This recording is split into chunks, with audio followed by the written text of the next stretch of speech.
साहिबजादा हज़रत मौलाना ज़ैद महमूद कासमी दामद बरकातुहुम आलिया और मुख्तलिफ अज़रात से आए हुए हमारे मुअज़्ज़ज़ उलमाए किराम, बाज़ में ख़ुतबात से जिनका ताल्लुक़ है ये पाकिस्तान ज़िम्मेदार शहरी से, मैं इन तमाम हज़रात को और ख़ुसूसन हाफ़िज़ मकबूल हुसैन साहब और यहाँ झांक के हमारे उलमाए कौंसिल के उलमाए किराम मौलाना उस्मान तारिक साहब, मौलाना अब्दुल अलीम हक़ानी साहब, इन तमाम और आप हज़रात का तहे दिल से शुक्रगुज़ार हूँ कि आप हज़रात ने गुनागो मसरूफ़ियात से वक्त निकाला और हमारे इस प्रोग्राम में शिरकत की और इसकी रौनक को दोबारा किया।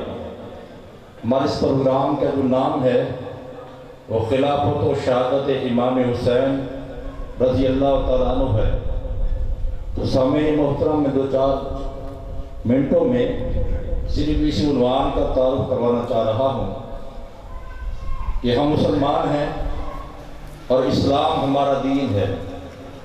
ये दीन इस्लाम अल्लाह ताला का आखिरी मुकम्मल और अकमल दीन है।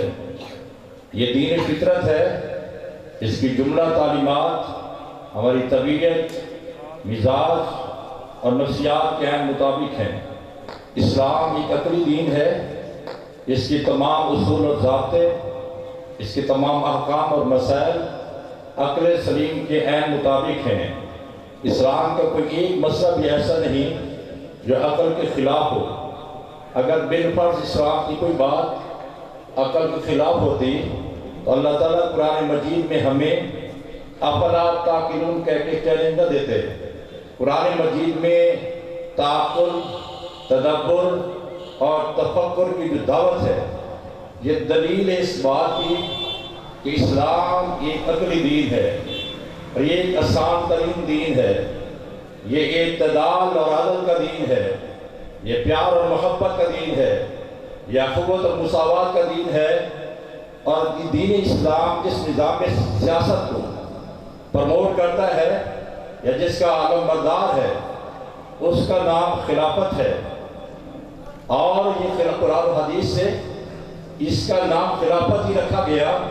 फरमाया इन्नी जाइलुन फिल अर्दि खलीफा, फरमाया वअदल लज़ीना आमनू मिनकुम व अमिलुस सालिहात लयस्तख़लिफ़न्नहुम फिल अर्ज़। कुरानी आयात और तस्रीहात से ये बात वाज़ेह है। इस्लाम जिस निज़ाम सियासत को मुतारफ़ करवाता है या प्रमोट करता है उसका नाम खिलाफत है। और खिलाफत का माना यह है कि खुदा की धरती पर खुदा के निज़ाम को नाफिज कर दिया जाए, जिससे हकूक़ुल्लाह भी महफूज हो जाएँ और हकूक़ुल इबाद भी महफूज हो जाएँ। और ये निज़ाम खिलाफत या ये तर्ज़ हुकूमत या इस्लाम का निज़ाम का निफास अगर हो जाए तो समझो खिलाफत कायम हो गई। और इस निज़ाम के निफास के लिए और इसको रैज करने के लिए या इसके क़याम के लिए जिद्दोजहद करना, इसको सियासी जिद्दोजहद कहते हैं। अगर मुल्क में ये खिलाफत का निज़ाम कायम हो जाए फिर खलीफा वक्त को अपनी पूरी रियाया का इस कदर एहसास, रात को गफलत की नींद नहीं सोता बल्कि गलियों का गश्त करता है कहीं कोई भूखा तो नहीं सोया हुआ। चुनांचे जब एक दरवाजे के सामने वो खलीफा वक्त 22 लाख मुरब्बा ज़मीन का हुक्मरान एक दरवाजे के सामने से गुजरता है और बच्चों के रोने की आवाज़ सुनता है, सबब पूछा रोने का, जवाब मिला कि भूख। खलीफा वक्त वापस बैतुल माल से राशन की बोरी अपनी पीठ पे उठाकर उनके घर पहुंचता है, अपने हाथों से खाना तैयार करता है, उन बच्चों को खिलाकर फिर बैठ जाता है। खादिम के हज़रत चलिए फरमाया कि जिन आंखों से बच्चों को मैंने रोता देखा, अब उन्हीं आंखों से इनको मैं खेलता मुस्कुराता देखना चाहता हूँ। इस निज़ाम में खिलाफत जब कायम हो जाता है तो खलीफा पाक को ये एहसास है फुरात के किनारे कुतुब भी अगर मर गया तो उमर जवाबदेह होगा। ये निज़ाम खिलाफत इस्लाम रैज करना चाहता है। ये इस्लाम मुल्क के अंदर चूँकि धरती खुदा की है, निज़ाम भी खुदा का चलना चाहिए। दूसरा हिस्सा इस हमारे इस प्रोग्राम का वो शहादत है। शहादत कुरान और सुन्नत की रोशनी में एक बहुत बड़ी सादत, بہت بڑی عبادت اور بہت بڑا اعزاز ہے۔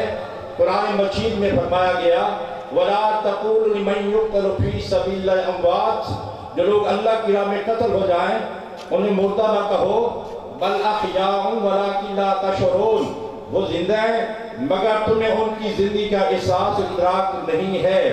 چنانچہ حیرانی کی بات یہ ہے کہ ایک آدمی اللہ کی راہ میں قتل ہو گیا ہے، اس کا جنازہ اٹھا ہے، بچے اس کے یتیم ہو گئے ہیں، ان کی بیوییں بیوہ ہو گئیں، آگے نکاح بھی کر لیے، جائیدادیں تقسیم ہو گئے اور تمام موت کے احکام قوم پر لاگو ہو گئے۔